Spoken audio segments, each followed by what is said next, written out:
Good morning, Mr. Hansen. Thank you very much for your time, and it's really a pleasure for us to welcome you for this interview. You have been engaged for many years in the trade unions movements for defending the workers' rights and social justice. Can you tell us what motivated you to join the labor movement? Well, first of all, thank you for having me. I would say that it's a long story, of course, but I come from a very traditional working class family, I would say, and I dropped out of secondary school and started working in the industry when I was 17 and was organized from day one, but I didn't really know I was organized for a few years before I was in a way politically awakened. When I was, it was very easy to just understand that I belong to the labor movement. That's where my heart is, and that's where my engagement is. And I see that even though we are doing well in Norway as trade unions, there is still a lot of fights to be done. Coming to your story, just to do a parallel with the young workers, there is a challenge today to attract, but most importantly, to retain young workers inside the labor movement.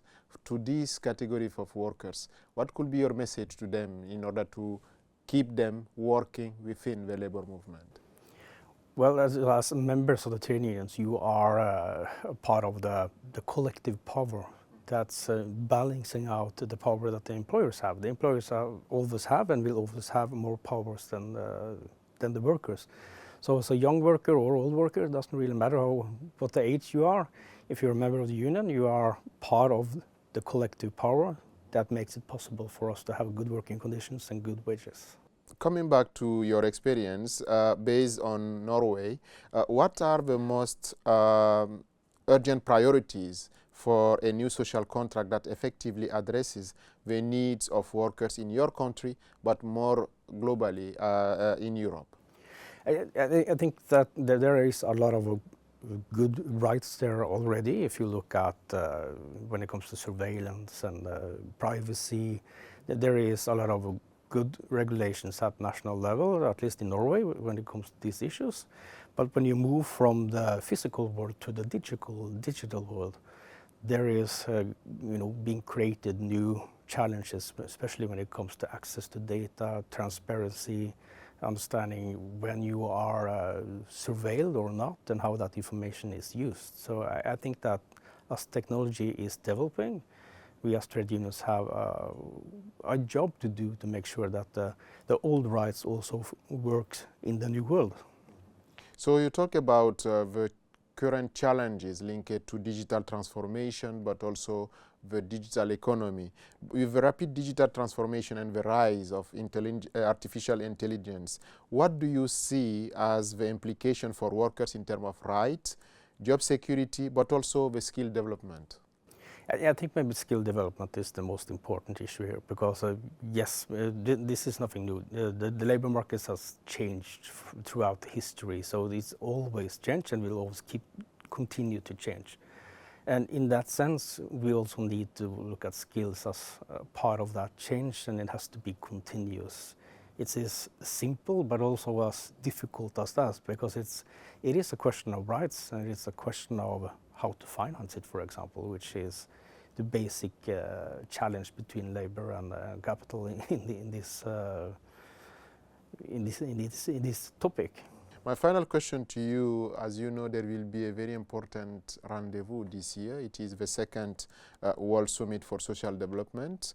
But my question to you will be to know, looking forward, what recommendations could you provide to strengthen the role of the ILO, but also its tripartite constituents, mainly the workers, employers organizations, but also government, in, on one hand, shaping the new social contract, but also, very importantly, to implement this new social contract in the world post-2030? I think that the tripartite constituents, they are in a way the owners of the ILO. They have to take responsibility to make sure that it have the resources it needs and that it functions. And I think functioning today is maybe the most important issue, because if you look at what's happening when it comes to trade or labor rights, the multilateral rules and cooperation is under attack.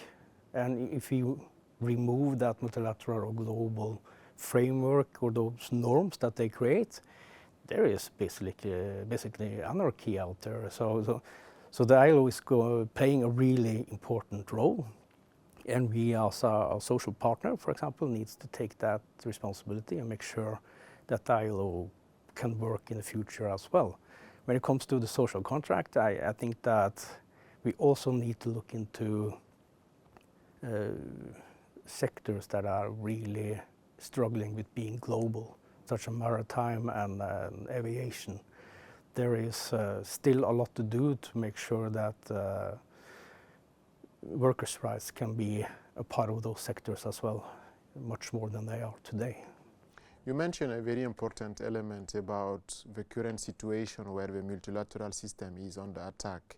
In your view, what could be the role of the unions, mainly at national level, to be the driving force in protecting this multilateral system, including the UN system, which, as you said, are playing a very important role by regulations and also addressing different issues in the world today?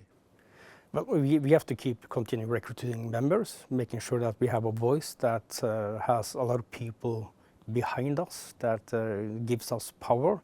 But we also have to, I think, work politically to make sure that these institutions at multilateral level have the necessary political support as well at national level. Thank you very much, Mr. Robert. My pleasure.